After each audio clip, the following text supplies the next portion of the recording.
Hey, yo, it's me, Pops Van Marmalade, and you're watching the Comics-Related Madness Network. Uh-huh. So come get some. CromCon.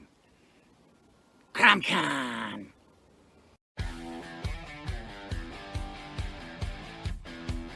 If you're a fan of comic books and comic book conventions, Daytona Beach Comic Con needs to be on your list of must-attend events. It's a show that actually focuses on comic books. Imagine that! This year's event is happening on Saturday, September the 6th, and Sunday, September the 7th. Silverline creators will be there, so we'll see you at the show.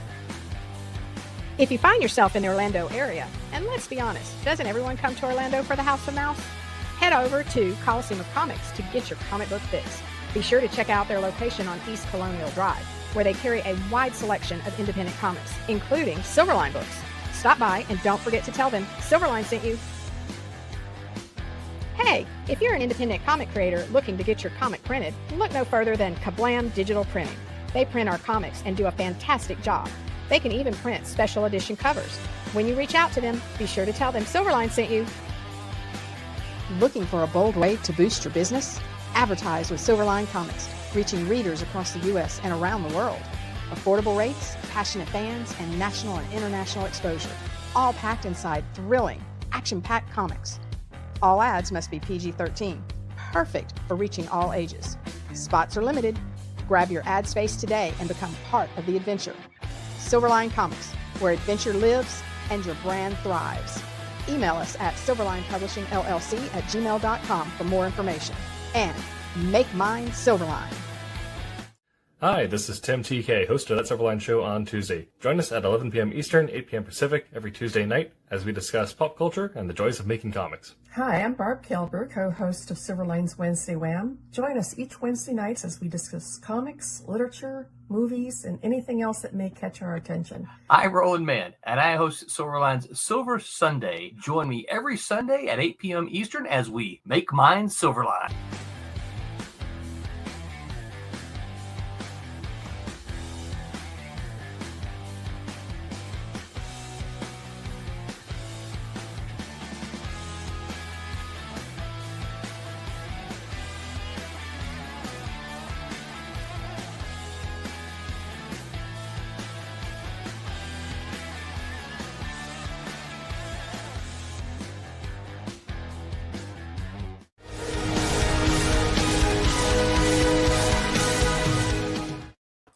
Hello, everyone, and welcome to Silverline Silver Sunday. I'm still trying to share it over here on Facebook.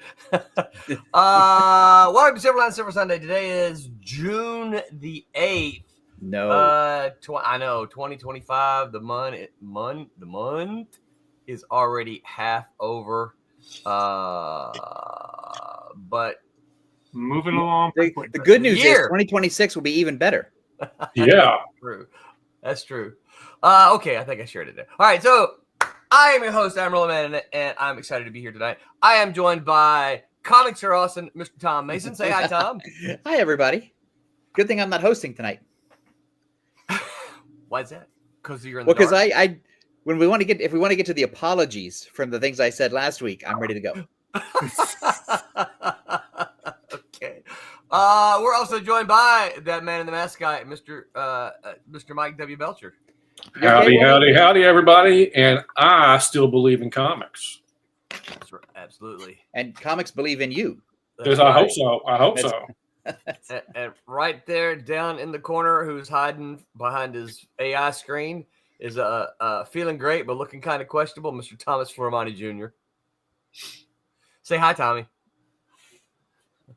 Hey. There you go. All right. So Pops is already right on top of it. Pops says, "Hey yo, hey what's yo, up, Pops? Hey Pops." As always, Pops is like Razor Ramon from the WWE. Hey yo. Oh, I was just saying, I don't. He's a bad guy. I don't know the reference. I don't. know that come reference. on! I got it. Wrestling and comics go together like peanut butter and jelly. They do. They do. What do you think? What do you think wrestling is? It's comic books. Yeah. Let me storylines, craziness, good versus evil. There you go. There you go. And hyperbolic verbal riposts. and very opinionated people on top of that. And a fandom that has very strong beliefs. I gotta be careful with that. Flip that book open to the first page. We talked about that yesterday. As a reminder, we've got where's my solo layout here? As a reminder, go to silverlinecomicscrowdfunder.com and get in on this one. This is Kalis Achilles Has Landed. This is issue number 3.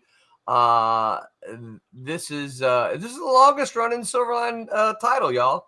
This would effectively be number 4, 5, 6, 7. So this is the number 3 in the second miniseries, and book is done as they always are when we do them. Get out of here, Roland. Book is done, and we just need you to help us get it to print. That's the metallic cover. Yeah, the shiny. It looks really. I like it. I think I do too. It's a good choice for the metallic one too. Yeah. So don't pay more, pay less. That's right. It's funny because Brent's doing a stream this Tuesday with the Tuesday group, and part of what's on there said, well, and I'll say that at the end of the show is like, what exactly is a K-less? So he's going to talk about that on Tuesday. But get over there. The only way you can get this foil cover is to back the campaign. Book is still going to be available, of course, but the only way you can get this super limited foil cover is to back the campaign. What if they want the super limited edition, that one that you have in your hands right there, that one special edition? This $500. particular one is going to Brent. Oh, you have to ask Brent. I don't think Brent's going to want it. They'll have to talk Brent out of it. Speaking of full covers, he's got a special little surprise in that one when he opens. Look at that. I have this one in my hands. Got also this. Really great looking cover. Yes. It's Who inked that? I wonder. This one was Jose. It was Jose, wasn't it? Yeah, Jose inked that. Yep. This is the interior team, which I can look through this one, right? Yeah, I didn't alter the inside of that one. Yeah. Hey, you can see, as always, we put the thank yous to all the folks who back us. So there you go. You see, it's a good looking book. If you didn't get the foil cover, of course you might have got one of the others. Tommy did ink this one, I believe. Yep. Tommy inked that one. I inked the other one also. Penciled by Pink. Oh, Pete, you sure did. Best is penciled by Peter Clinton, and of course this one is penciled by Jose Fuentes. That's a very nice Marvel style cover. Yeah. I think these guys know when they're sending me covers, they're like, "Hey, we know what Roland likes." So those should be going out probably. I cannot do it tomorrow. Probably won't be able to get to it Tuesday. I'll probably start going out Wednesday. I got them to you Friday. I figured they would have gone out already. No, I had too much going on this weekend. That's what, and at least it ends tomorrow. But then I got doctor stuff and grades and all that kind of stuff. So Wednesday is when they'll probably start going out. Because Roland fights crime on weekends. Didn't you know that? You can't...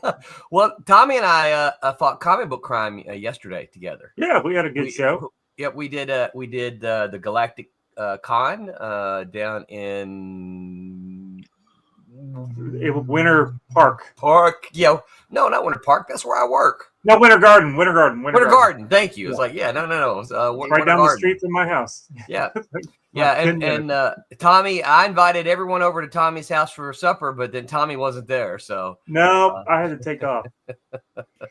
I got a side project I'm working on. Did you get something real quick? Did you make it in time? Go all the way across town to get it.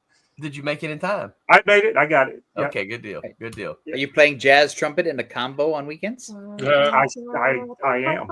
Okay. It's good to have a side clarinet. I'm playing a clarinet. Yep. What kind of crowd did you guys have?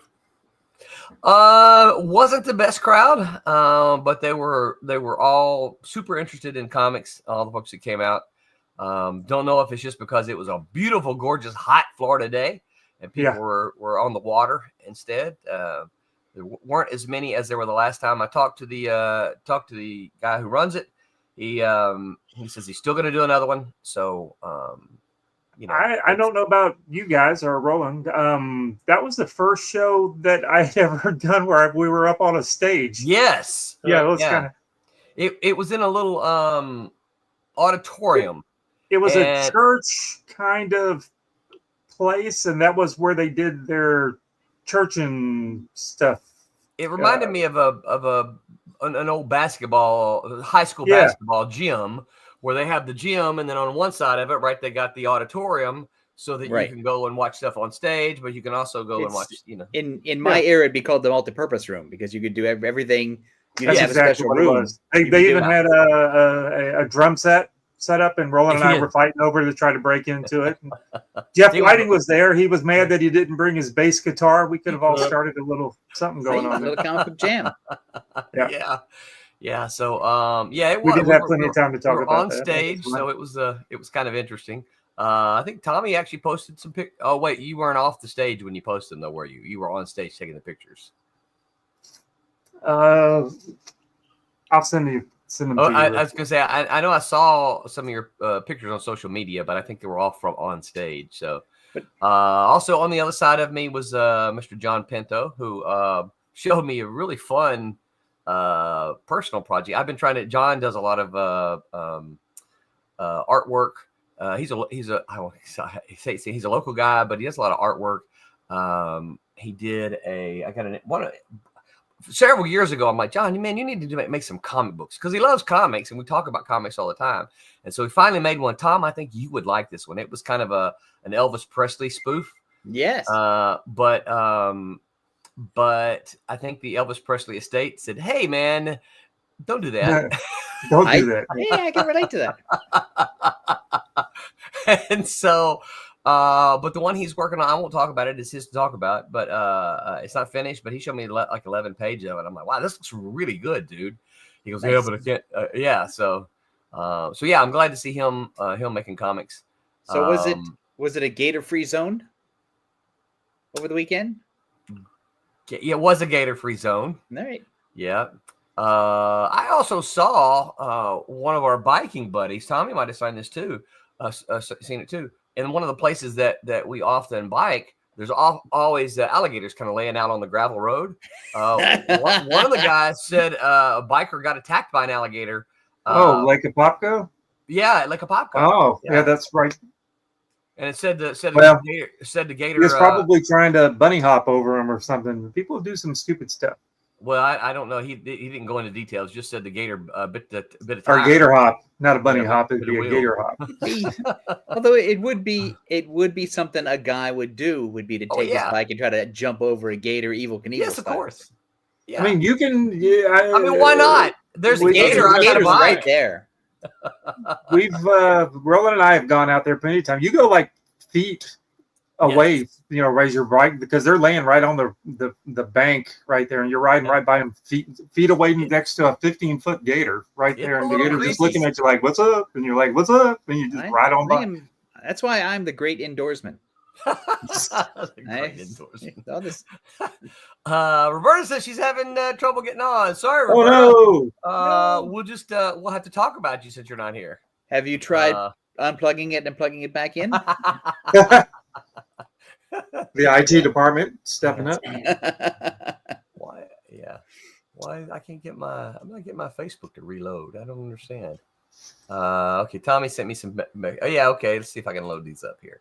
I do that. There we go. Share screen. Window. There we go. There's Tommy at the show. Of course, right beside him is that's me, and then there's Jeff White. Oh, there's John Pinto. You can barely see Pinto's face, right there, and then there's Jeff Whiting there at the end. Yeah, that's us on the stage. And there's some kind of sailor. Yo ho yo. Yeah, you're right there. He was there talking to me. But you can barely see the stage. Right there's like the edge of the stage. Yeah. And then these people right here are down Yeah, like On 4 the- feet down. on Yeah, I ground mean, it was level. like a literal stage. Yeah, it was Whoops. wrong way. There's Tommy set up. Nice. Yeah. And hey, Ooh, what's nice. this? Spider-Man, friendly neighborhood Spider-Man. Somebody had me do a commission. Look who's here. We're joined by Roberta Conroy. Roberta! Good to see you. Glad you can make it, Roberta. Hello, sorry. Had to... That's okay. Did Tom's suggestion help? Did you reboot? I kind of did. All right. See, Tom can work in IT. It's That's it's right. my one, Everybody it's my one owes advice. Tom a buck. I'm going to blame Facebook Messenger for updating and then kicking me off. I had to sign in. It didn't believe it was me. And then it wouldn't sign me into StreamYard. So I think it was related to Facebook. Yeah, I hate that. It's like you're like, I did not log out. You logged me out. That's right. You ought to log me back in. Yeah, I like it. I try to leave it on as long as possible until I get the message that says, "Hey, are you still there?" Right. Anyway, at least I made it. Well, glad you're here. Thank you. Talking gators, from what I can see. Yeah. you ever ridden your bike by alligators, Roberta? I have not. Yeah. No, afraid I never have. We will get you down here to Florida, and I'm sure Tommy can find a loaner bike. Yeah, and we'll go ride at Popka. We'll ride you right by the gators. Oh, we got a couple of smaller bikes. You can ride one of Renee's bikes. Because the key, Roberta, is you don't have to pedal fast. You just have to pedal faster than Tommy and Roland. That's right. That's a good point. But they're pretty fast, unfortunately. Well, the thing is, the first time I went out there, I said something to Tommy, and he goes, I don't have to be that fast. I just have to be faster than you. And since you haven't been out here, I am faster than you. Thank you. I don't want to be gator lunch. Thank you. No. All right. So any other news? Anybody got any news to share?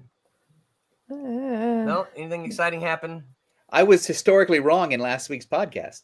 Uh-oh. What was your prediction? What were you wrong about? So I said two things. So when we were talking about Rob Schraub, I assigned Rob Schraub's career to Ben Edlund. Okay. And Rob Schraub didn't do those Ben Edlund shows. Rob Schraub did all the Dan Harmon shows. He worked on Community. He worked on Rick and Morty. He worked on Harmontown. Community was good. Yeah. Okay. So he has. There's a reason why he doesn't return to Scud the Disposable Assassin. Because he has a huge career. Work on it. And the second thing I said is that Scarecrow of Romney Marsh takes place during the American Revolution, which may or may not be technically correct. However, it takes place on the southern coast of England, just like the song said. So I knew that, but I brain farted out the facts wrong. No. Wait. So I apologize. I do. You know what? It's funny because I associate the Scarecrow with the American Revolution as well. I do too. It's the tricorner hats. Yeah. And the British, and they're fighting the British, which look just like American Revolutionary, but they're fighting the British Navy. The Scarecrow is fighting the British Navy and the tyranny of the English government. From impressing all the sailors. And from cutting off supplies and stuff like that. And so it is very much sort of like a parable of the American Revolution. However, it is not the American Revolution. Wow. And I knew that because I have the song stuck in my head, which of course tells the whole story. What song? Hum a few bars for us, Tom. Nope. Matt Likes Comics says, "Hi everybody, what's up, Matt? Thanks for that's a great name. Tom likes comics too." Yep. I'm going to share one other picture from Tommy, and this is just for Roberta, of course, and then we'll get on to the topic. I know it's going to be. Yeah, open mouth gator. No. There we go. Oh no, let's see. Coming at you. Oh, hold on. Yeah, there you go. That's the path that you ride on, right? No, thank you. No, it's not a path I'm going to ride on. That's at least a 12, 13 foot gator right there. Just sitting there. No. Yeah. See, Tommy rides right here. I ride over here. You know where I ride? A different state. A different state. Yeah. All right, so tonight we're talking about what's so great about comics. You know, the last several weeks we've been talking. We've been preoccupied with Diamond and a lot of things is going on, the changing of the industry. And this is a historic time in comics, and we've been through a couple of those before. Some of us have just read about them. But we're all here every Sunday night because we love comics and we love making comics. So that's what we want to talk about tonight, is what's so great about comics. And so so I'm going to go first, simply because I don't want any of the rest of you to say this one before me. Oh, man.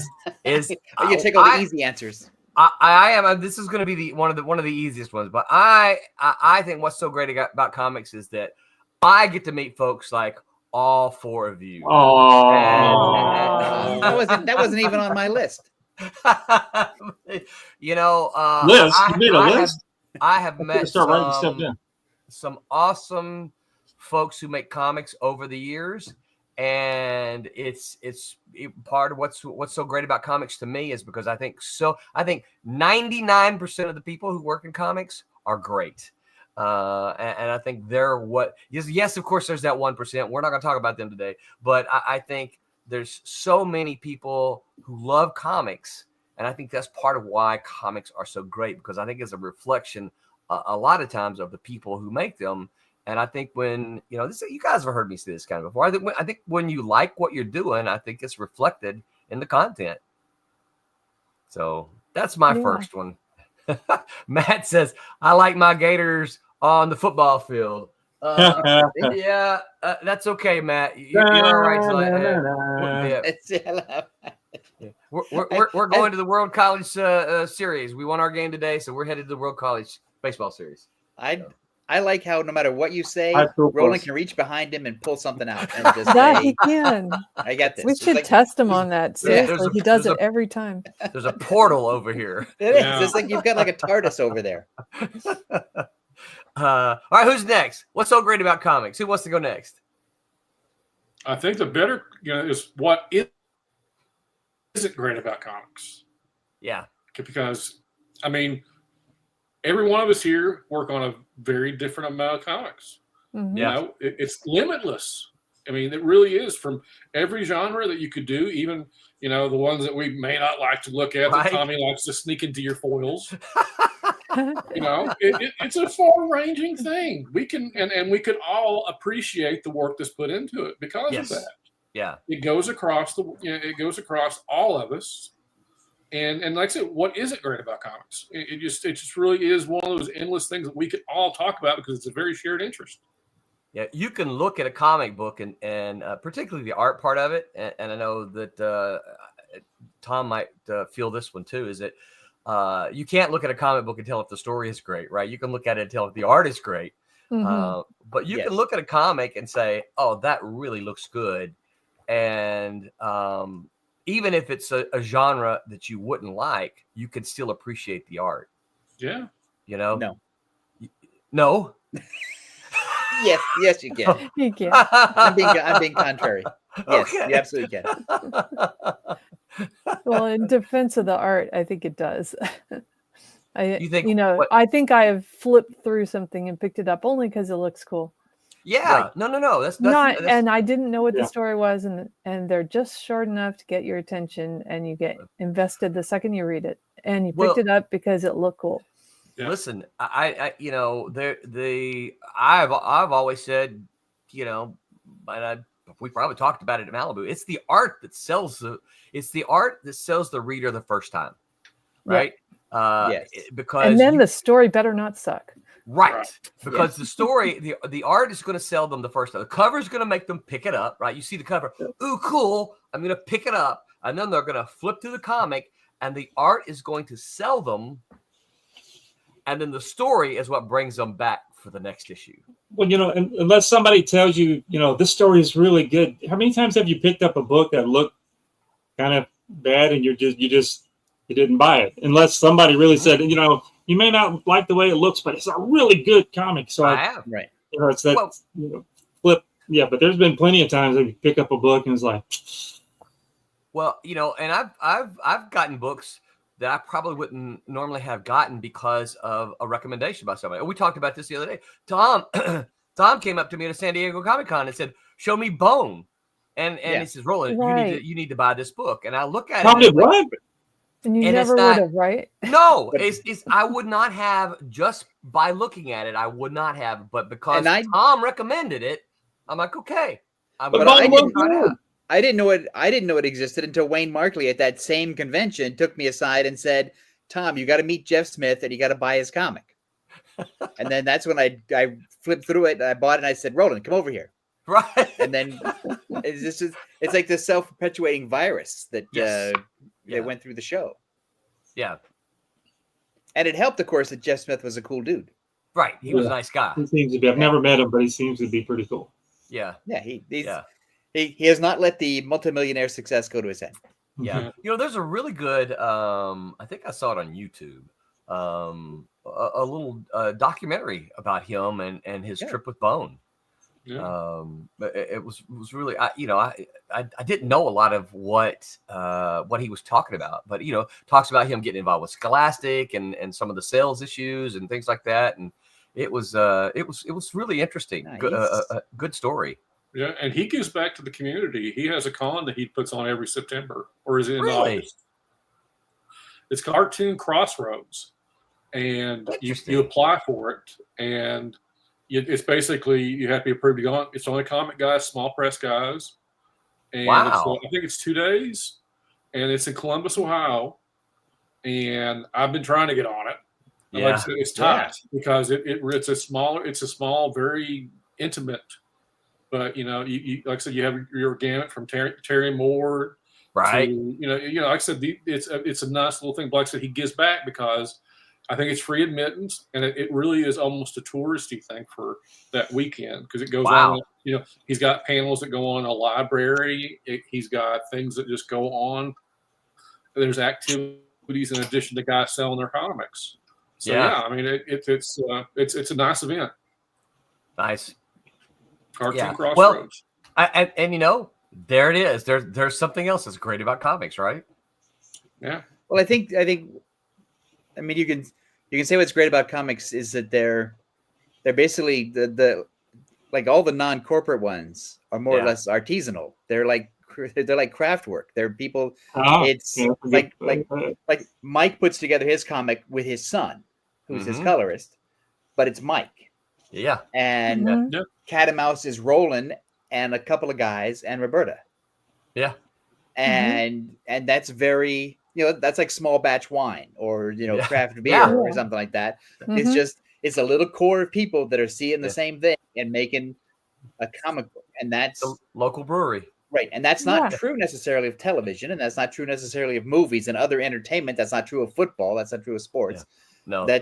But it is true of, craft beer and small batch candles and independent comics where it's just like a core group of people have set up shop to make a comic. So I think that's great about comics. And I mean, I've got a long list. I won't bore anybody, but I'll do a second one, which is you can actually meet and talk to the people who make the stuff. Yeah. Yeah. Yeah. You can go to a show and, Mike will talk to you and Roland, you'll talk to them. You can't necessarily do that with your favorite movie star or your favorite movie writer or your favorite TV show producer or whatever. And I think that is something that I think people would tend to take. Like, I'm going to go to the San Diego Comic-Con next month and I'm going to run into a bunch of people who make comics. Yep. Mm-hmm. That wouldn't necessarily be something you could do in another profession. Yeah. Because there's not a movie convention where you can go. You can sometimes meet the movie stars. Well, there's a fan convention where you might be able to get like 2 minutes where it's just like, oh, I love your work, and it's. But you could go to Mike at a convention and talk to him about his story. So complicated to make a movie. Yeah. Or you could go to film festivals, perhaps. Right. Yeah. Before they get wide release, then I was going to say those. Talk to them. Those are some of the small ones, right? Mm-hmm. And I won't charge $100 for those 2 minutes. So right. Yeah, you don't have a clock like the chess players do and say, okay, time's up. Click. All right, your time started now. Yeah. It's so those are a couple of the other things. Our Luniverse says, I love your work. Move along. Next, let's go. That's funny. Thank you. Matt Likes Comics says Malibu has the best character ever, the ferret. Hey, so who created that? Is that RA? That was RA. Now that was RA Jones, yeah. Okay. But it was because that's an original one, right? Was it original or was it that was based off a Golden Age character? Yeah, I think it was a. I was thinking that was what, a Nador or a. I can't remember. But RA did all the research. Wasn't it kind of a mix-up of a couple of characters? What I remember. Yeah, I don't remember. I know that some of the names were changed a little bit and revised. Matt Likes Comics said, it was a Golden Age character. So okay, and then but Jerry Bingham did the redesign. Yes, Mm-hmm. yeah. They all had new looks from Jerry. Okay. And Matt says, Roland, I met Barry Blair. I see you have worked for Aircel. Yeah. I did some work for Aircel. This guy did a whole lot of work for Aircel. The guy beside him did some work for Aircel. Aircel was all black and white. I did some coloring. No, that's right. Okay. I colored I colored some covers. Cool. We weren't actually working for Barry Blair. No. We owned Aircel, and Barry Blair was working for us. Right. Barry, rest in peace, Barry. Barry was a great guy. Barry was a super nice guy. We had the opportunity to meet him several times at conventions. That makes sense. Matt Loves Comics says, I live in Ottawa, which is where Aircel started. Yes. Yeah. Interesting. So, and points to David for the trivia. He says that was named after an air conditioner company. No. Yes. Was it? Yes, it was. It was named after an air conditioner company. That was like, and my company is called BTU.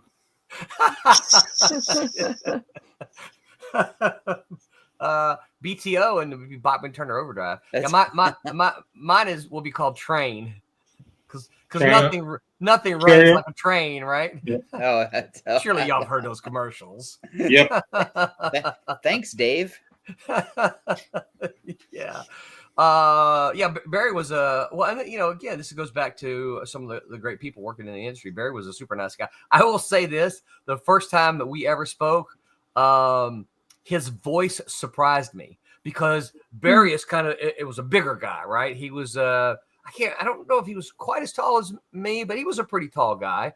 But he was a big guy, and but he spoke with a very soft and a bit of a high-pitched voice, and I was not expecting that at all to come out of Barry. But he was super nice, and fun guy. Next, Matt says Aircel lost a big contract with the federal government, and Barry convinced them to publish comics instead. Oh, I didn't know that part. Be in the right place at the right time. That's right. How'd you get started? Well, the air conditioning company went out of business. But we like the name. Let's make comics. So true story. I did some work for. I was looking to see if I probably have them. It's over your left shoulder. It's the other shoulder. Down to the right. To the right, down. So I did some more about a decade or so or more. I did some adaptation work for an Indian company, and I don't mean American Indians. I mean the country India. Mm-hmm. Right.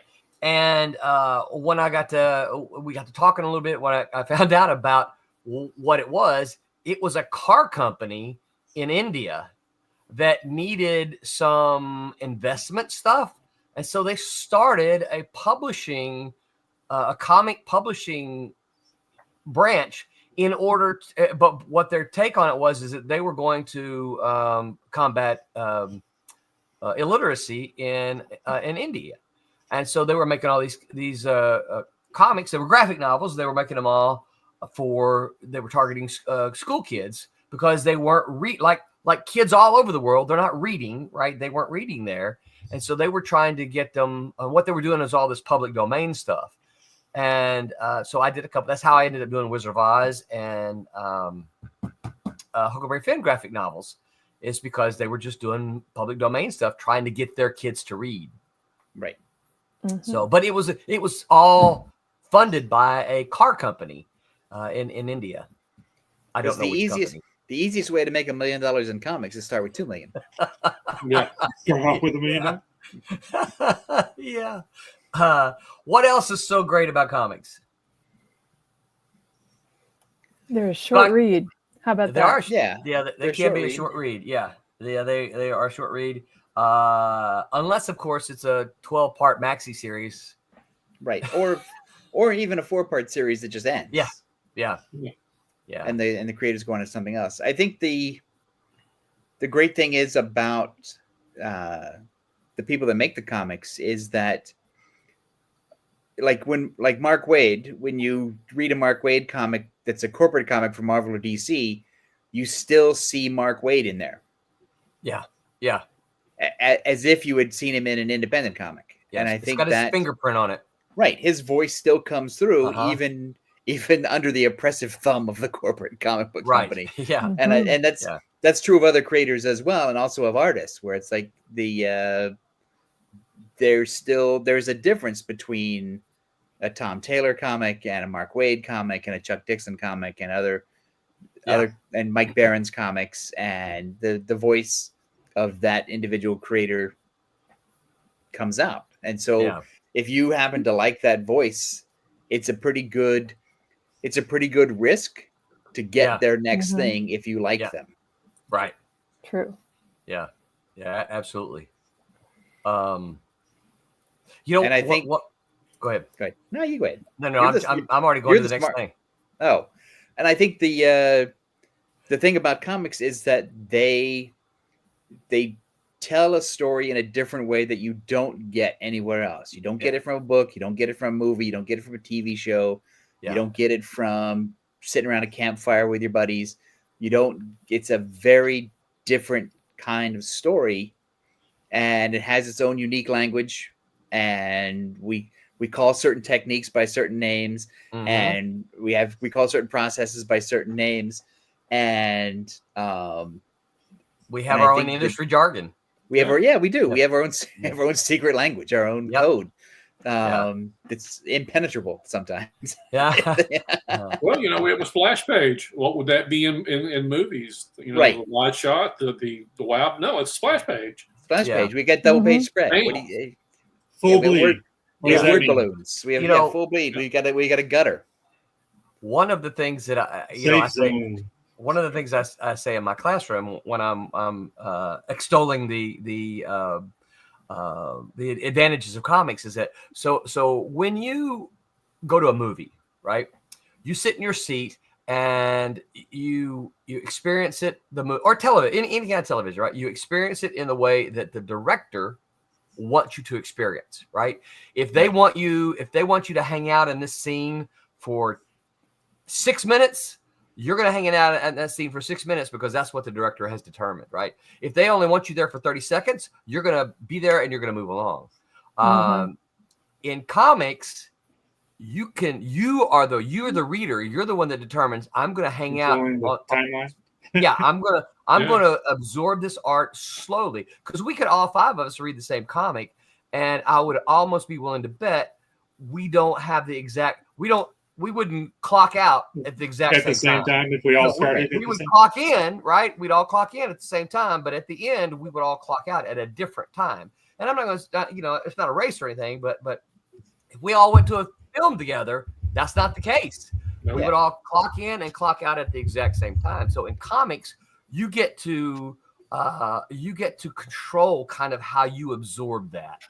And I think comics, and I don't mean it's a negative way, I think comics don't have the cheats that the other media has. Comics don't have music. They don't have actual movement. They don't have voiceover. They don't have talking. They don't have any of the ambient sounds like footsteps or gunshots or anything like that. So the challenge is, how can I tell a story like a movie or a TV show without any of the things and any of the cheats that those other media use? And I think that's the key to visual storytelling in comics and that's what makes them different from the other media, is that it's a hard ask. Okay, tell me a story, but you can't use sound.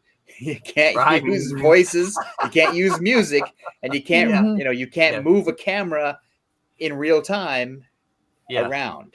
And so, that might be a good, another good show. You should put that on your list. How to set a scene to make it read right. Is it a quiet scene or is it a loud scene? Is it, how do you get those points across? Yeah. Well, you know, timing is completely different because I think that's a lot of modern Big Two comics. Those people writing those things are writing for almost TV. Yes. Because they're going too long with the talking heads, because in their heads or in their minds, they're thinking, I'm going to have this really cool, edgy dialogue from a Tarantino movie. Right. I'm going to have this come across, but in a comic, that doesn't come across, because what makes that work in a movie or a TV show is the dynamic of the actors. Right. Yes. When you don't have the sound and you don't have the ability to convey that, that just drags down the comic, and you're wondering, when's the action start? Yeah, and I think you have to. So I agree with what you're saying, and I think you have to, instead of leaning into what makes movies so interesting, like the Tarantino stuff when he came on, go away from that and lean into what makes comics work. Yeah. And if you can, like, I mean, Kirby is always the go-to master of this, where he was, stuff is always happening as the characters are yapping. Yeah. Yeah. And so he's given you the Tarantino expository dialogue as his character is beating the crap out of a bunch of demons and hardcore military guys. Yeah. And that's what I think that's what I think you have to do. You lean into it. Yeah. Yeah. You use the space that you got. Yeah. Matt Likes Comics says just subbed, and that leads Tom to. Oh, please like and subscribe. Smash those buttons, kids. That's right. Matt Likes Comics says, I like comics. They're more like mythology and not just fiction. Yeah. I mean, I think that's right. We take a lot of, and that's one of the advantages of comics. Josh Perry says, hi there. What's up, Josh? Thanks for hanging out with us, man. What's up? Hey, Josh. David Ace Gutierrez says, to follow up on Mike's comment, I feel like a lot of today's writers don't trust or allow the artist to tell the story visually. Yeah, and it's show, don't tell. You know, that's what I agree with that. Comics are a visual medium, and I always think about this as an example. During Peter David's run on the Hulk, him and Del Keown, when Del Keown first started, Keown started drawing Bruce Banner as this really sickly, string beanie kind of character. Issue to issue, if you were reading it, you wouldn't know anything was going on, but you were seeing it every time Bruce Banner was on page. He started getting a little beefier, issue to issue, and that built up. And you can't do that. That's a very unconscious thing. Yeah. And that's what comics do so well, is the blending of writing and visual. Because I could see Peter David telling now issue to issue, make him a little bit bigger, because I'm trying to integrate the Hulk one of these days. Right. And so I want to show that he's accepting what's going on. And so when he changes back into Bruce Banner, he's not as weak looking or pale, but that's a thing that comics can do. Yeah. It's very, not noticeable. And then once you see it play out, oh my gosh, but it's brilliance. But to pick up on that point, the way Peter and Dale work, to my understanding, is that Peter wouldn't tell him exactly how and when to make that change, just a gradual thing. And it was left up to Dale to just sort of say, okay, here's where I'm going to add 10 millimeters. And here's where I'm going to add another 10 millimeters. Whereas I think a lot of modern comics writers are a little too detailed, where it's like, now in this panel, he's a little bigger. I want exactly this. It's like, no. It's this fusion of writing and art where you've got to be on the same page as your artist and give them some maybe parameters for whatever reason you want to call it, and let them build that out. So, and tell them the goal by the end of this, Banner's going to be big. And so, but let's do it gradually, and then leave the timing of that and the telling of that visually to the artist. To the artist. Yeah. Because I've been Roland, see if you can back me up on this. I've read, like, my scripts that I write are very lean, and my descriptions are very light. But you and I have both read scripts where it's like every single detail, and the size of the clock on the wall, and the books on the bookshelf, and the type of antique lamp on the desk, stuff that doesn't. And if that matters to the story, great. But if it doesn't matter to the story, you're an idiot. Leave it out. Yeah, leave it out, because it's not important. And we get in trouble when the artist doesn't actually draw everything when you get one of those detailed scripts. We get. Gosh. No. Well, David A. Scudero says everyone wants to be Alan Moore with the scene description and dictation. My God, if I was an artist and I got an Alan Moore script, I'd just kill myself. Right. I would say, do you have anything else for me to draw? Yeah, because I read the Watchmen stuff that Dave Gibbons posts, and it's like, man, all right, I'm out. So I show Alan Moore's script in my class as well, and I say, don't little mini novels. Don't do that. Don't do that. That's too much. Well, it's worse. It's worse if they think it though, and they don't tell you, and then they note after note after note of like, well, I was kind of thinking something else. Are you pointing that at anybody? Not at all. I'm saying in a theoretical way. Who could that be? I wonder. Well, that is one of the and you guys have heard certainly me talk about this, but this is one of the reasons I like the plot first method, right? Yes. Commonly known as the Marvel method, is because I get to say, okay, here's what I want to happen on this page or on these 2 pages. I'll often do the 2 pages together that you're looking at, It's like, here's what I want to happen on these 2 pages. And, I'll say, this is, this happens, that happens, da, da, da. And I'm really like, okay, this is the first thing and this is the last thing. Just get me there. You're the artist. You get me there, right? Yeah. And it works out. 99% of the time it works out. And I, 99% of the time I absolutely love. I look at it and I go, oh, cool. I hadn't envisioned exactly this thing, but you also pick your artists carefully. Yes. Like you're not the assembly line artist of Marvel and DC where you don't have a say. It's more like you're picking, like Mike, because he writes and draws his own stuff. He's already picked his artist, which is him. So he's going to fire him one day. I know what my artist doesn't want to draw. Right. Yeah, that's right. I'm not going to draw a lot of horses. You can actually, Mike the artist can actually read Mike the writer's brain. Right. Pretty much. Read your mind. What does Mike want to draw today? I don't know. Let me think. Right. It's a scary place. But it's your place. That's the key. It's my place. That's right. Yeah, that's it. What's next? Who's next? What's so great about comics? I've got one. All right. So what I think is great about comics, and not that every one of them is going to be the best, right? Not everything can be the best. And I'm not saying that it's easy to actually make a comic because there's a lot involved. But what I think, and I'm not even saying this because it helps my printing company.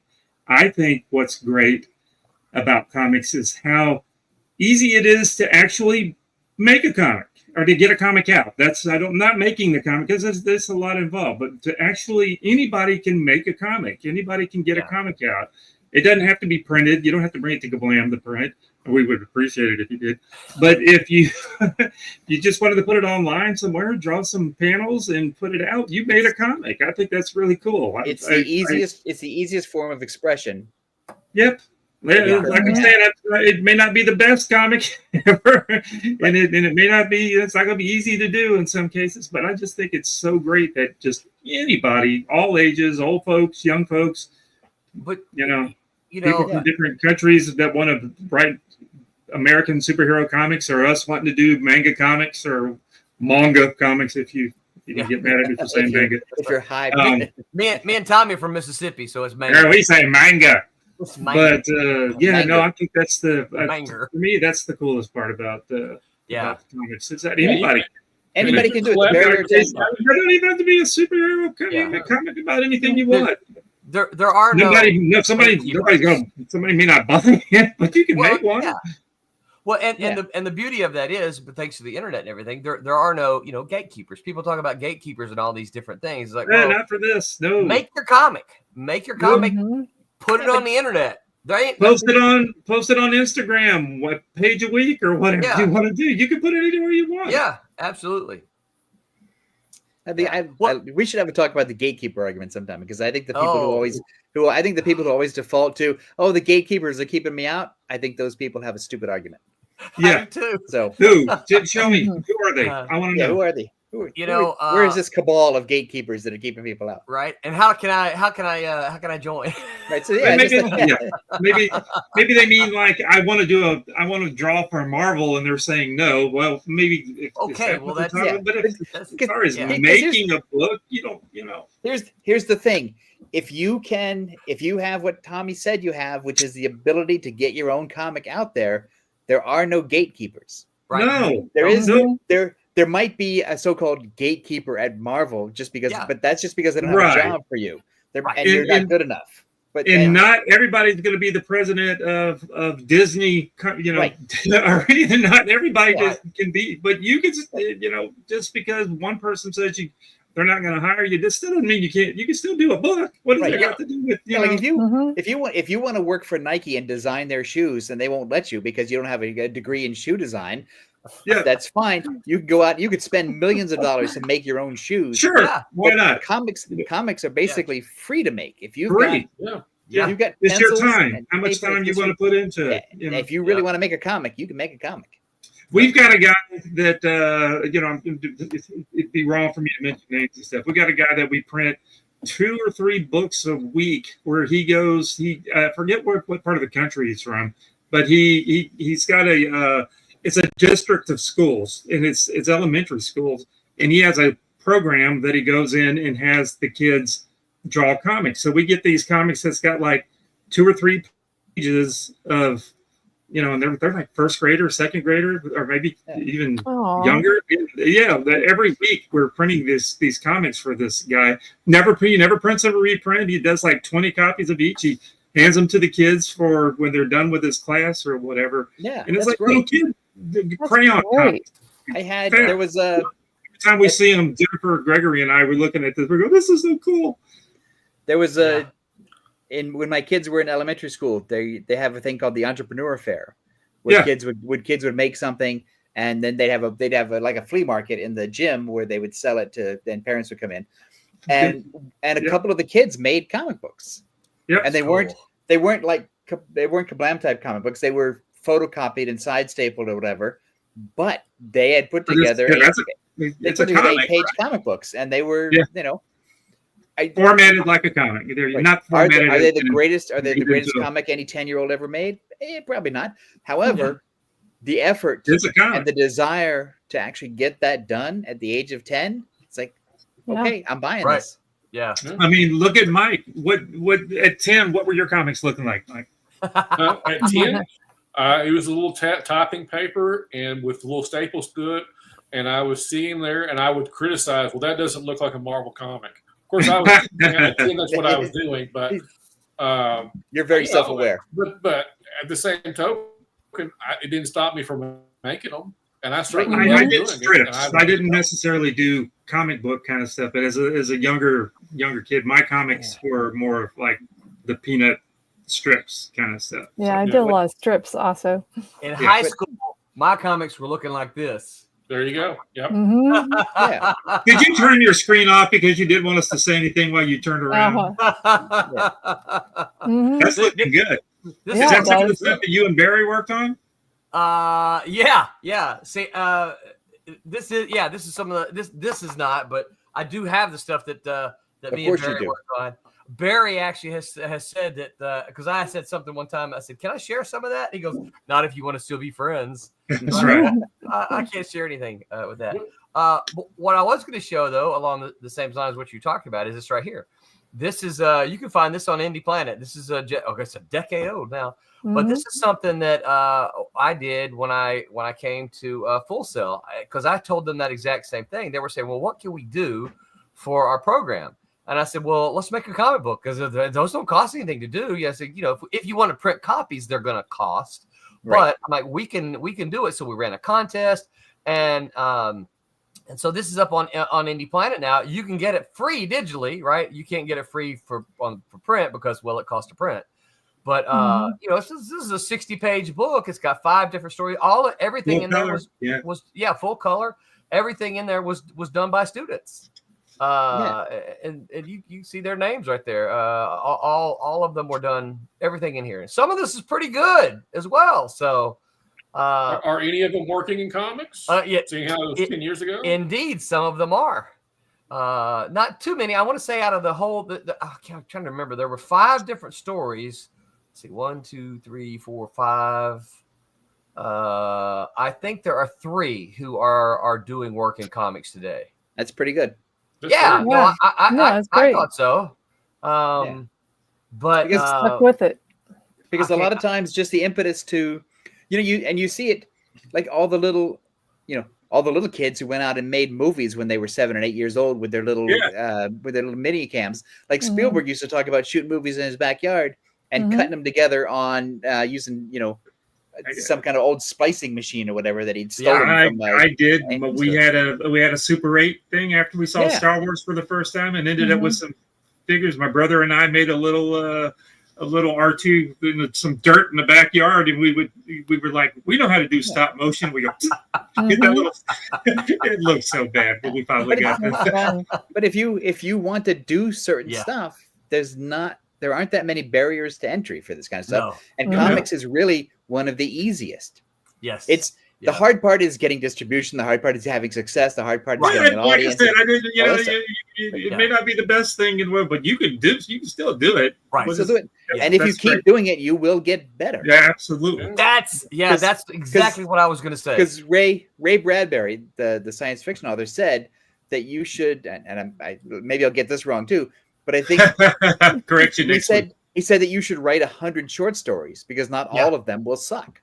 Right. And that's a good way to say it. Yeah. And I think that's true of comics. Yeah, sure, your first couple of comics are going to suck and you shouldn't show them to anybody. However, keep doing it and don't get discouraged, because it's one of the only industries that has that kind of payoff where you can actually make the thing you like. Yeah. Yeah. Except for obviously candle and wine and whatever other stupid stuff people make. Yeah.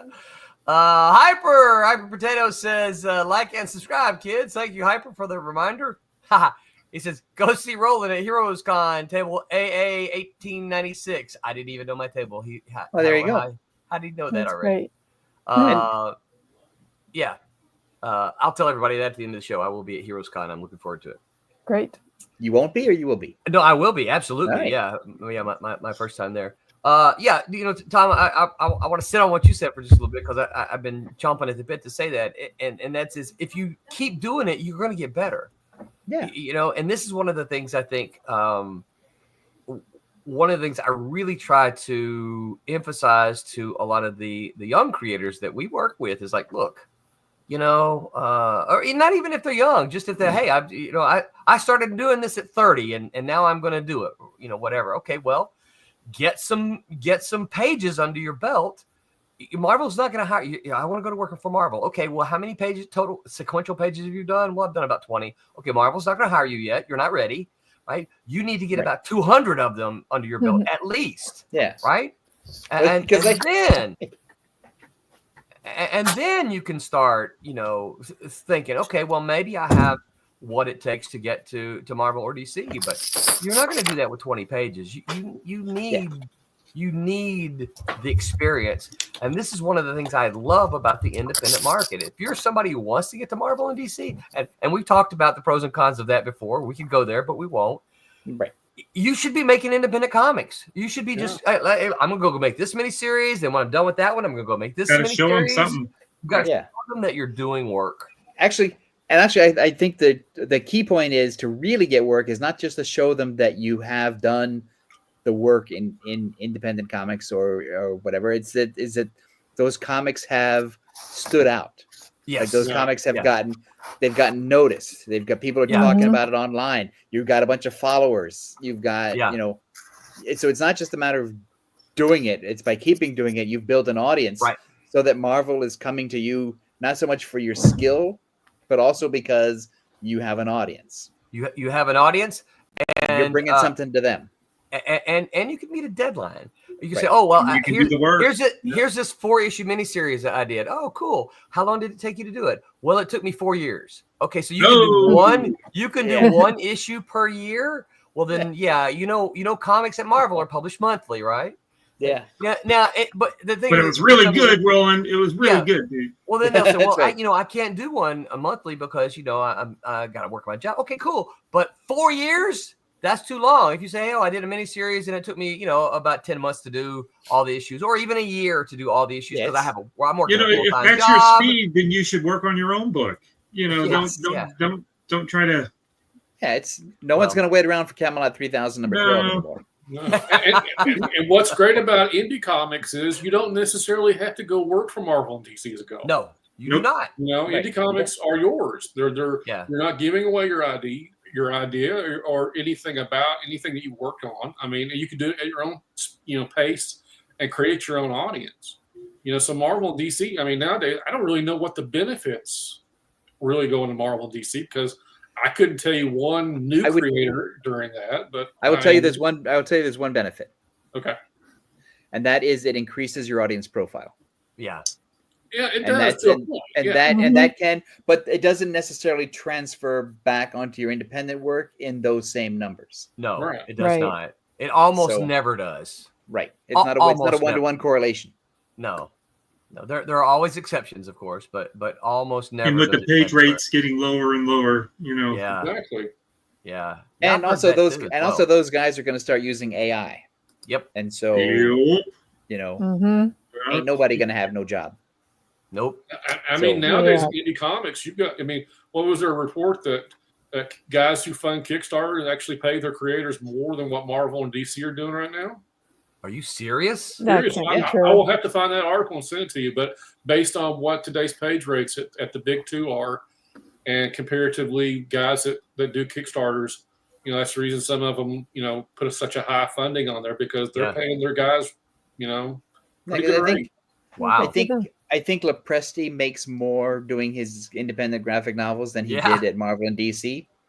Yeah. And I think, and he gets to do it at his. Now he's still a professional. He's still doing, he's still doing pages. Well, he understands that even though he's on his own, it's not like free time. It's like I still got to get a page a day. Right. You still got to pay the power bill, so you better get working. But he makes enough to make his living, but he also gets to pay an occasional inker to help him out to meet the deadline, and he has a colorist that he pays and a letterer. And so I think that if you're able to do that, and keep those same people working, it's pretty good money. I think that's. But again, he built up a huge audience. Yep. Working for Marvel and DC, and that he carried some of that over, and also he has his own podcast that he uses with a lot of other big name guys. So I think he built a dude network, and the professionals. Yeah, and he's got and he has the Marvel and DC credibility. Yeah. Yeah, and several of the guys on the professionals have that Marvel and DC clout. Yeah. Yeah. So I think it's it just depends on where. I think we've gotten sidetracked from what makes comics great, but I think it's. But all these things are great. Yeah. Right. I will say one sappy thing though, which is that my best friends are comic book people. Yeah. That's good. And it's not a thing that I ever grew out of. It's my best friends make comics. My best friends talk about comics. My best friends and I go to comic conventions together and hang out. We text almost constantly, like we're still in school. And about comic books and comic people. Yeah, about comic people. And also we badmouth some people because that's we're grown men. Did you do that? Just like high school. Yeah, it's like we're still in high school. Is that what? But I think those relationships are the longest and most successful relationships I've ever had are comic book people. Yep. Yeah. And and when I find myself in a group situation where there are no comic book people, all I keep thinking of is I gotta text one of my comic book friends. Right. Well, I wonder if any of these people know who drew Avengers number 142. When did Pip the Troll first appear? Yeah. But and that's one of the things that I think is great about comics as well, because all five of us are from different places, grew up in different places, but yet comic books is what brought us together, right? And we can talk about shared experiences. Aww. We can talk about, the thing about it is we I'm gonna need a minute. We can talk about these things. I can remember when Steve and I, Stephen Butler, one of our favorite series growing up was The Avengers. And when we were roommates, we had so many conversations without pulling out the comic books about about the actual comic books. And there are still things today that I can say to Steven in reference to conversations that we had, and he knows exactly what I'm talking about. That's great. I'll do that a little better, but also stupider. Is that I'll drop names. So I'll be hanging out with Obridge, and we'll be doing something in real life, out in the real world, and there'll be a real event in front of us happening, and one of us will turn to each other and go, "Man, this is like FF50." Right. It's like, and we just know. Yeah. Yeah. Ibra says, "Wait, am I Tom's best friend? I usually talk about comics." Yeah, We're all our friends. That's true. That's it. It's like Barney the dinosaur. We're all friends. And it's a seamless conversation. I went on a comic crawl on Friday with a friend of mine in Lexington. We hit all the shops, and there we were standing there going through the dollar bins, having a conversation on Ditko's varying quality during the 80s. Yes. Now, where else are you going to have that conversation? I mean, yes. Right. And it's two people. Oh, who look, want to he have turned that the screen conversation. off again. What's it Because going he to go doesn't want us get? to make fun of him looking in a box. I can't reach what I'm trying to get. You're so silly. He doesn't want to show himself bending over because it'll be on the internet. But I think the thing that is cool, but also with my best comic book friends, that also leads to conversations about other stuff. Yeah. Yeah. And so it's not just they're not just my comic book nerd friends. We also talk about deeper stuff and relationships and guy stuff and sports and movies and TV shows. We have an entire entertainment conversation running that began with comics, but it goes everywhere. Yeah. Right. Mike mentioned the dollar boxes. This is my dollar box pickups from this weekend. Of course it is. Yeah. What's the best one? Oh yeah. Oh, that's the Warren Sattler. Those are pretty good. See, I got that. Let's see. I got. Somebody should revive that because it's a dumb knockoff of the Kung Fu TV show. However, it's pretty good. Oh, that's a good book. Minnie Goes to Dr. Graves. That's the best one that they had. Let's see here. So Roland came out negative or positive. He got a bunch of cool books. Oh, that's Pete Morrissey. He was a cop during the day, and he drew comics at night. Yeah. I didn't know that. That's cool. And I think his estate still owns that. That's why it doesn't appear at DC anymore. Everybody has to license it to do everything with him. Yeah. Thongor. Hey, if you like I never even heard of this. Yeah, I don't know that. If you like Conan, here's a fourth-rate Conan. I've never even heard of it, but it was in the dollar box, so I'm like, yeah, okay, I will pick that up. I think it's Lynn Carter. Is that the Thunder Bunny? Captain Thunder and the whatever? No, and Blue Bolt. Blue Bolt. I don't know that one. Is that Roy? Yeah, Roy and Dan Thomas. Yeah.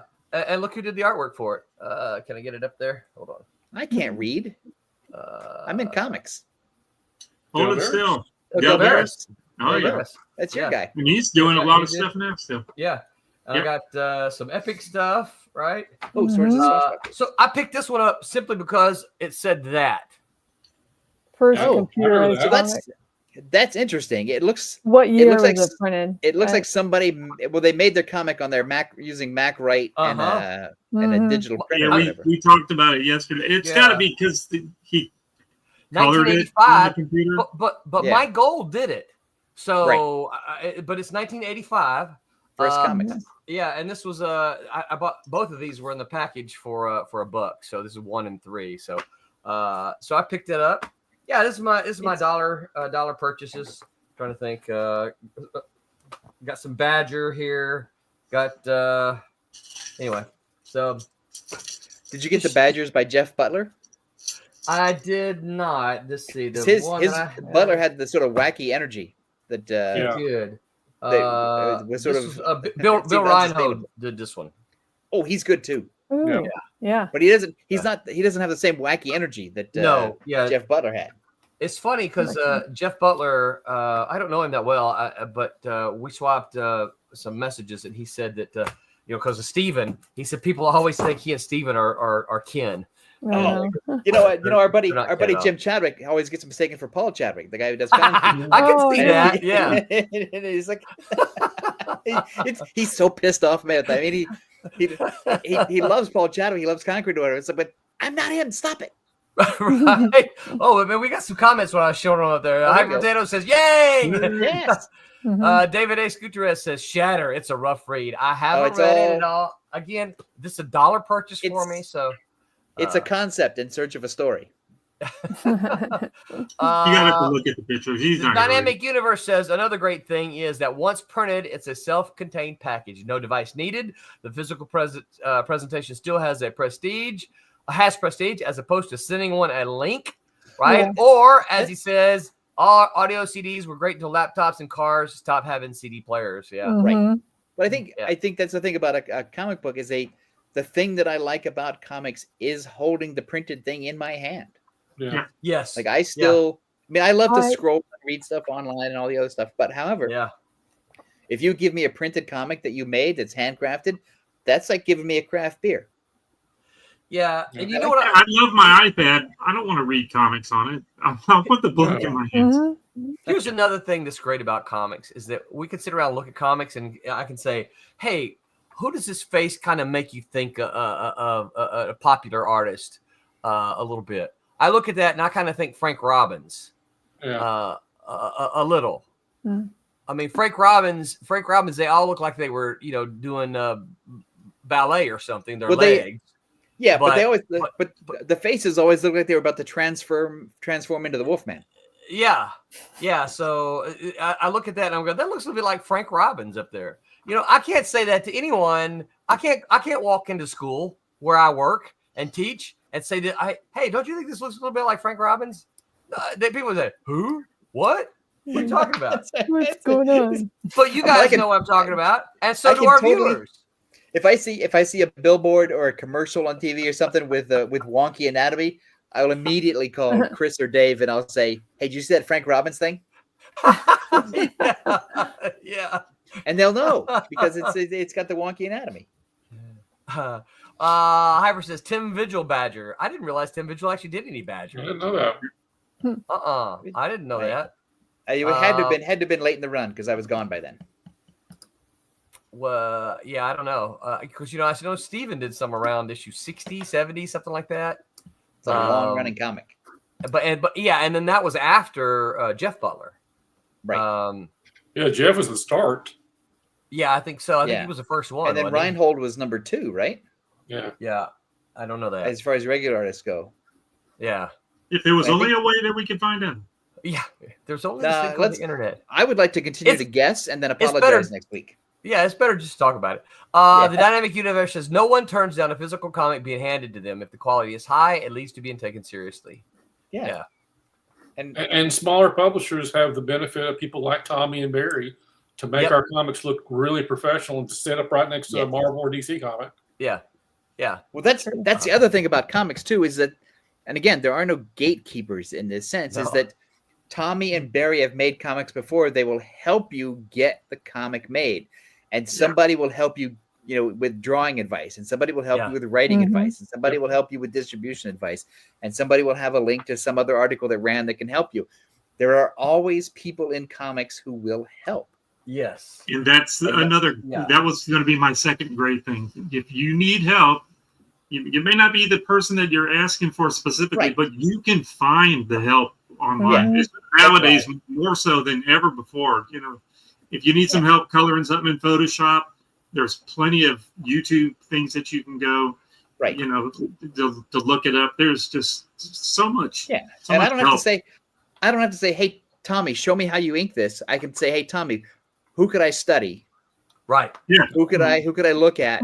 Is there a video that you've watched? There's something that it would, or do you have? Here's what I do. Watch this video. Leave me alone. Right. Yeah. That's right. You don't have to do it for people. You can just guide them into the, because you can't spend hours and hours fully engaged in helping because you'll die. However, here's where I learned what I need. Here's where I learned. Here's the book I read. Here's the tutorial. Yeah, I'm not going to hide it from you. I'm not going to gatekeep it from you. Here's where I learned it. Take it. Go. Yeah. Here are the tools that I use. Here's the software that I have. Here's whatever. Generally speaking, comic book people are some of the most gracious people out there because I honestly, I think you could go to a table to anybody and ask a question. How do you do this? And they Right. will actually take time with you to do it, and they won't feel threatened. They won't feel Yeah. bothered. They're more than glad to share anything. Absolutely. I mean, Yeah. there's some stinkers out there, but Yeah. most Yeah. of us will bend It's- over backwards to Yeah. help. Yeah. us. Yeah. And I've seen, Yeah. I've been to portfolio reviews where I've watched the person doing the portfolio review basically restructure somebody's entire page, Yeah. and it's like here's I've seen them how- where they pulled out Yeah. a sheet of paper and said, here's how I would have drawn this. And Yep. Right. redrew something that they drew Yeah. And they're to not- show they're them, not- and then gave it to them. They didn't charge them nothing. Say, here, take Yeah. this. This is the way that I would have drawn it. Yeah. this Yeah. is the I lesson. think I've seen Steven actually do that before. Steven Really? Butler. And I think Yeah. and that's those kind of like I can't go to a networking event at a film festival. That's And right. I've- Say, and- can you watch this scene that I filmed? And Right, tell me yeah, what I yeah. need to Yeah, like, fix this for me. Tell me where to fix it. what kind of light should I use here? Do I need They're to gonna, filter? get out Do I of need here, this? kid. Get out of here. It's not gonna happen. David A. Scudero says, seconded, comic pros are the most open and helpful individuals in any profession with a few exceptions. Like I said, 99%. Yeah, there's some there- we got some there- stinkers in the there are group, some but stinkers. Yeah, but you- No if- names. the other But if 99 plus % are great folks. But if they have the internet where you live, you'll know who the stinkers are. That's right. Yeah. Yeah, you know who not to go to talk to. Yeah. Yeah. Hyper said, I think Vigil was in the 50s issues. Okay. Okay. I'll have to look for that. 'Cause he was doing some oddball work for First Comics in Yeah, you a little while, think too. Visual's books look like the Faust stuff? 52, 53, 54, I saw according to that. my comic shop. No, no, See, it was Hyper went to the Google. Yeah. what? Where's the That's fun in that? funny. Yeah, I knew there was a way to find this stuff. Yeah. He needs to come on and Thank- tell us how we did that. Thank you, Hyper. I'm sure Vigil didn't use any kind of snake-like things on his covers like he did in Faust. But, well, I'm pretty sure there were some or something fatal like that. moments. I think he was also inked by somebody. He wasn't inking himself too, so it was more it had a more mainstream look. If I remember some of this correct. Okay, yeah. I love Tim Vigil's inks for himself. Yeah. What I loved about Vigil is that he had a real energy to his stuff. Yes. Oh, sure does. Like yeah. his stuff felt like, whether you like the subject matter or whatever, Right. it still looked like comics that moved, and you felt you felt the demon's energy. I sat next to him at a show way back when I first started, and he kept 2 or 3 drawings that he did pencils of. He said, "Well, let Thomas ink it," and I'm like, "Tim, I don't know you. Are you going to kill me if I do it best?" It was. I remember it was some Batman stuff that he drew for somebody. It was really. Wait, It was you remember really funny. he did a I did a whole bunch of his brother's book. What was that? Gunslingers from Hell or something. That was part of their line of stuff. I did a bunch of it. he did a cover for us. He did the Nightman Wolverine cover. Yeah. Yeah. Oh, He was one of the I early forgot about that. indie creators who hit it big. He always took a nice. He always liked Barry and I. Every time we see him at shows and stuff, he was. Yeah, we still print their stuff too when they do little side projects. Well, he was at WonderCon. He sat next to Sam De La Rosa and somebody else at WonderCon this year, and he looked. The funny thing is, considering what he draws, he looked like a regular guy. Yeah. Yeah, I know. I know. Um, We got stories. What we go off here? He's almost Jimmy Buffett. Yeah. Yeah. Hyper said one of the doctors my wife works with knows Sergeant Rock. He's instantly my favorite doctor. Yeah. Yeah. But there's Hyper goes to him. He goes, my knees hurt. You remember that issue of Sergeant Rock when they did this? This is kind of what it feels like. And the doctor says, I know exactly what you mean. That's our Army of War number 238. I think it's our buddy Jim Chadwick when he was living in Burbank. He went to is a dentist or a chiropractor or whatever. Had a bunch of EC Comics covers framed in his office. No way. Cool. And it's like instantly became his favorite doctor. Yeah, he's like, I got a toothache. Right, but it wasn't like a thing he thought it was neat. Like he knew the stuff. He was, this is a Johnny Craig and this is a Rosetta and this is whatever. Yeah. It wasn't just office dressing. This was from his collection. He put a. Yeah. I'm not old You enough to don't read have Vigil's to spouse. read it. He's when not they're old there. I'm in my 50s. I'm right Pick there them with up. you. That's some interesting reading. I mean, heck, I just got old enough to go into Cracker Barrel. So, Wait, I've been to Cracker Barrel. Thomas Formonti, Mike is super loud compared to everyone else's. Is it red on the? We don't have a mixer. Is it red on the mixer? I love his contribution. It's just louder than everyone. You're getting the full floor Monty tonight. We've been holding it back. Yeah. Tonight he's let loose. I'll We unplugged him and plugged him back in. Yeah.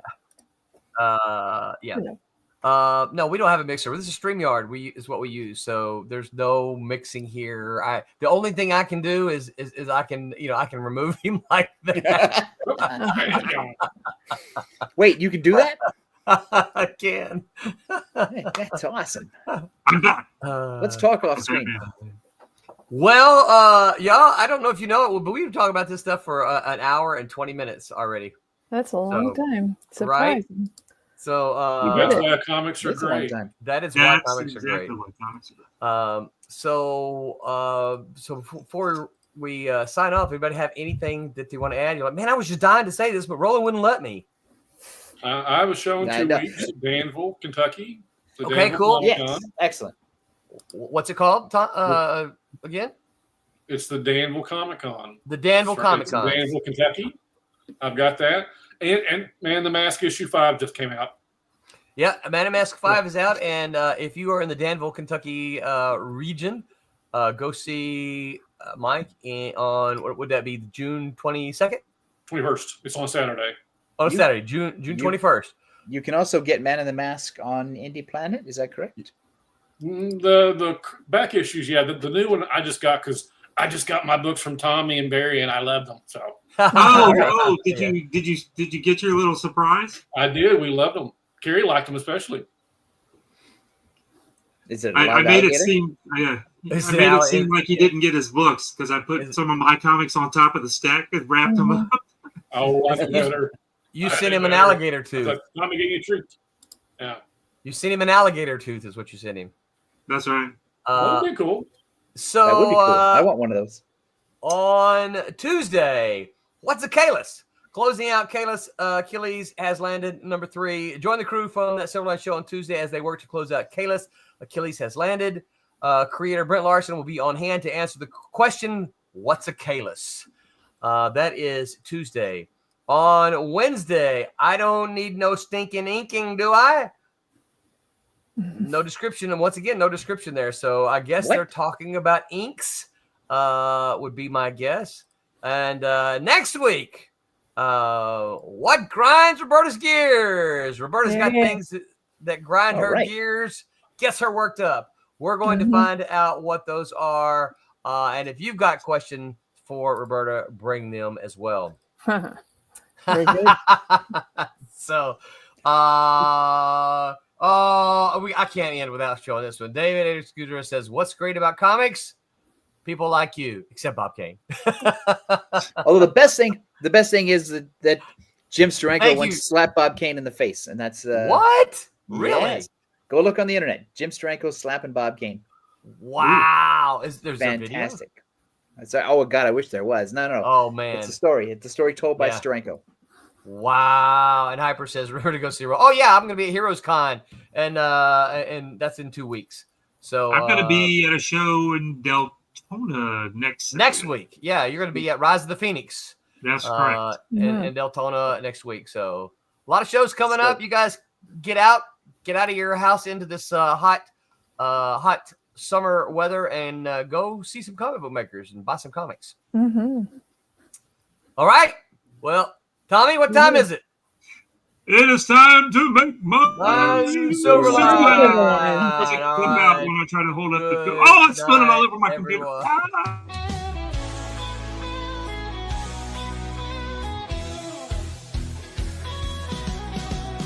Click on the tube and feel the vibe. Every show you crave right here live. Heroes and villains clash in the night. Madness Comic Network sets it right. Scroll through the list, find what you need. Epic battles and fast-paced speed, from capes to cosmic space delight. Tune in and watch your favorites ignite. On Facebook, share the thrill so grand. On X, the buzz across the land. Madness Comic Network all around. In every episode, joy is found.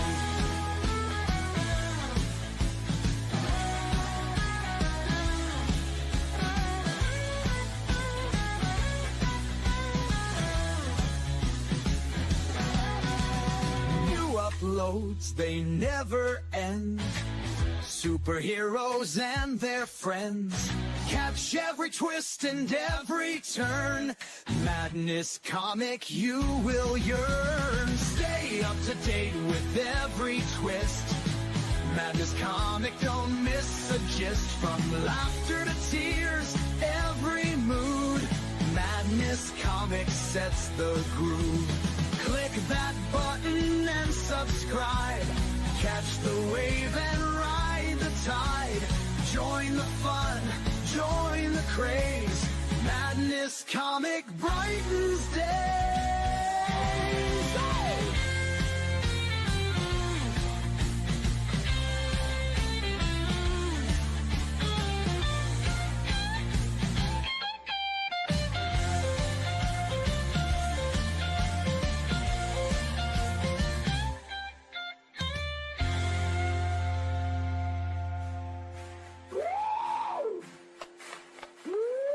New uploads, they never end. Superheroes and their friends. Catch every twist and every turn. Madness Comic, you will yearn. Stay up to date with every twist. Madness Comic, don't miss a gist. From laughter to tears, every mood. Madness Comic sets the groove. Click that button and subscribe. Catch the wave and ride the tide. Join the fun, join the craze. Madness Comic brightens days.